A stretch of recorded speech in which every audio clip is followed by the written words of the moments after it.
Aláròyé máa wí o. kàyééfì Lydia fìbínú ṣá ọkọ rẹ̀ pa ó ló bá ọmọ wọn wí. ọ̀dọ̀ àwọn ọlọ́pàá agbègbè Kautikari níjọba ìbílẹ̀ Chibok nípínlẹ̀ Borno ni ìyáálé ilé kan abilékọ Lydia Aji ẹni 40 ọdún tó fàáké ṣá ọkọ rẹ̀ olóògbé Aji pa wà.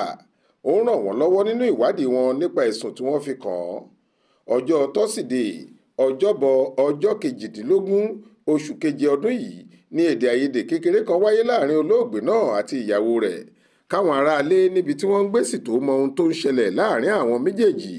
abilékọ Lydia Aji ti fàáké ṣá ọkọ rẹ̀ pátápátá lọ́jọ́ náà. Aláròyé gbọ́ pé omidan Rachel Aji ẹni ọdún 13 tí í ṣe ọmọ olóògbé náà ni olóògbé ọ̀hún bá wí lórí bó ṣe lọ jí ẹran ewúrẹ́ gbé ládùúgbò tó sì tà á dànù lówó pọ́ọ́kú fáwọn tó nílò rẹ̀.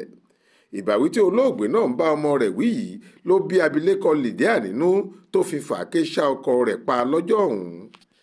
àwọn ará àdúgbò níbi tí wọ́n ń gbé lágbègbè Kautikari ni wọ́n sáré lọ fọ̀rọ̀ ọ̀hún tó àwọn ọlọ́pàá agbègbè náà létí táwọn yẹn sì wá fọwọ́ òfin mú un nílé rẹ̀ kó má bàa sá lọ.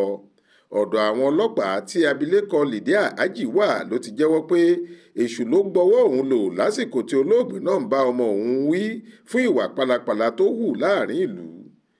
alukoro iléeṣẹ́ ọlọ́pàá ìpínlẹ̀ Borno ASP Nahum Daso tó fìdí ìṣẹ̀lẹ̀ ọ̀hún múlẹ̀ fáwọn oníròyìn lọ́jọ́ tọ́sídẹ̀ẹ́ ọjọ́ 18 oṣù keje ọdún yìí sọ pé ìyàlẹ́nu ńlá gbáà lọ̀rọ̀ ìyáálé ilé náà jẹ́ fáwọn pé ó lè gbẹ̀mí ọkọ rẹ̀ látàrí pé olóògbé náà ń bá ọmọ wọn wí fóhun aburú tó ṣe.